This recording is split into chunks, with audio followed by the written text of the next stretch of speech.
I call Jonathan Young.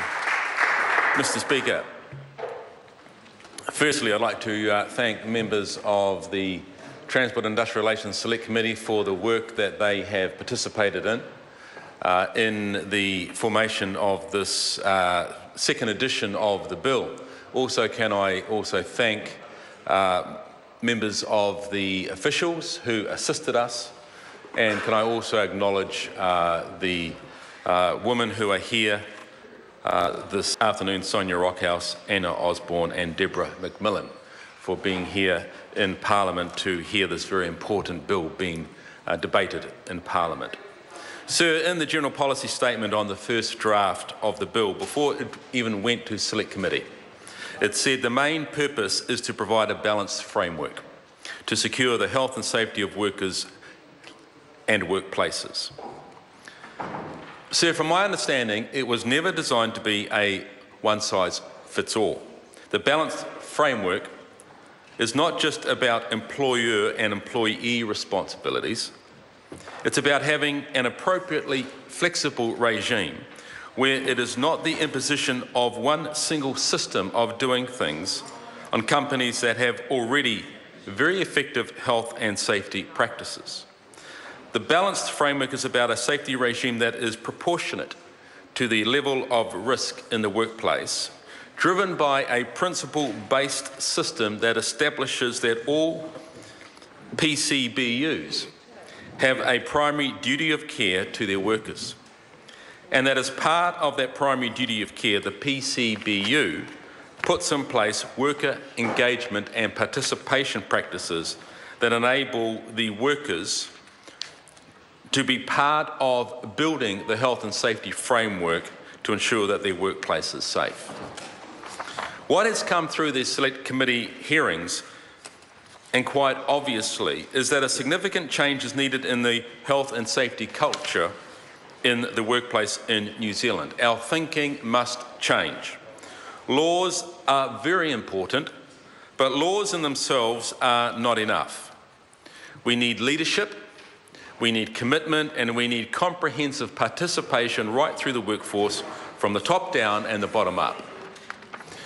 Sir, because of the tragedies of the past and the development of this bill, health and safety dominates a far stronger place in our thinking today, and so it should. Momentum for change has started a number of years ago, and we are seeing improvements in workplace health and safety already, even before the bill becomes law. That is the power of culture change. Sir, over the past 5 years, from 2010 to 2014 inclusive, on average, about one person a week has lost their life in the workplace. We know, sir, of course, the tragedy of Pike River. We acknowledge that. And so we also acknowledge in 2013 that forestry lost 10 lives and agriculture more than twice that. Because of that, we are seeing those two industries apply real change to their practices.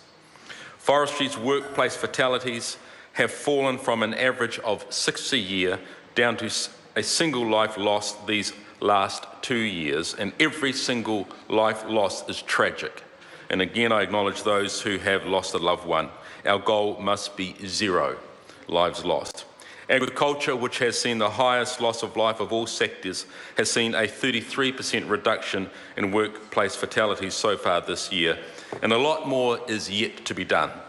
Sir, this improvement tells me that health and safety is truly on the agenda of New Zealand.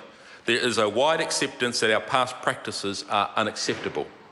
And secondly, it shows the ability to drive down serious harm and death in the workplace is possible when an industry sector put their mind to it. This has happened before the bill has become law.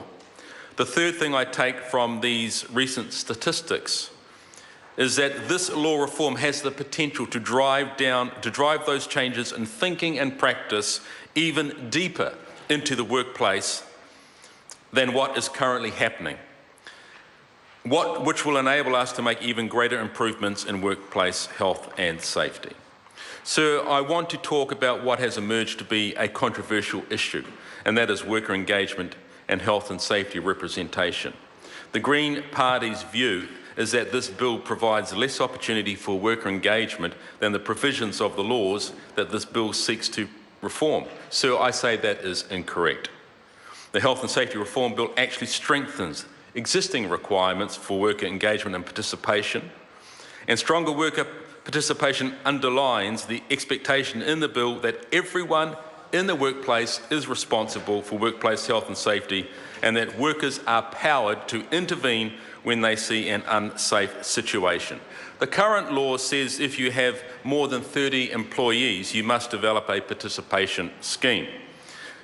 Sir, we have removed that threshold. Under the changes, all PCBUs, whether they are small or large, low risk or high risk, are still required to engage with their workers on matters of health and safety that affect them, and they also have to have worker participation practices that give their workers reasonable opportunities to participate effectively, improving work health and safety. Every PCBU, every employer or organisation that employs someone has a primary duty of care to engage with their employees.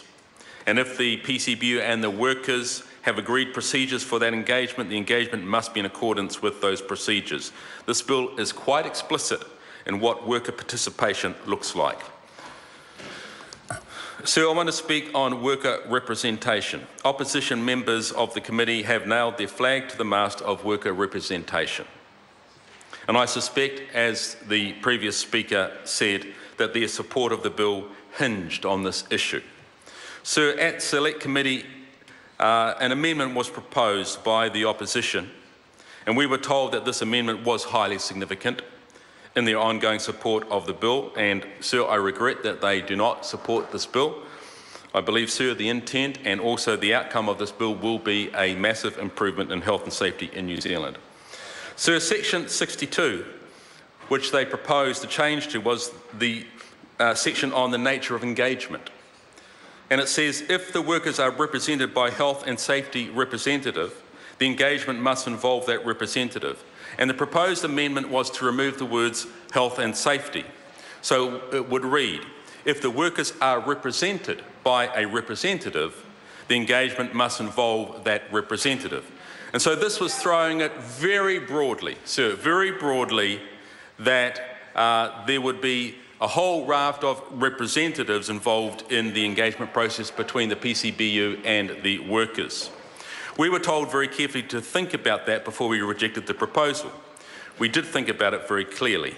Sir, I had heard criticism that this bill was a stalking horse for unions in the workplace. But to be truthful, sir, in the Select Committee process, I hadn't seen massive amounts of evidence of this. I saw what I expected to see. But, sir, this amendment, it was going to suggest that if a worker was represented by a union, obviously, then the union representative would have to be... Point of order, Sue Moroney. I seek your guidance, Mr Speaker. I think the chair of the Select Committee is straying into Select Committee business that hasn't been reported back to the House, and I seek your guidance on whether he is actually breaching privilege in that regard. Well, the member's been given some latitude because the previous speaker made strong accusations around matters that were dealt with in Select Committee and been left out, and made accusations as to why that should happen. And speaking to the point of order, sir, the amendment is on the website, available to the public. The matter's been ruled on. Thank you. Sir, what I want to say in this regard is that, so the amendment would have opened up an issue where if the worker was represented by a union, then the union representative would have to be present at the engagement between the PCBU and the worker. Now, the point I wish to make, sir, is this. I voted against that proposal because I fundamentally believe that across-the-board engagement directly with workers will achieve a more integrated and comprehensive culture change than relying on a past paradigm of a union representative being the intermediary for workers.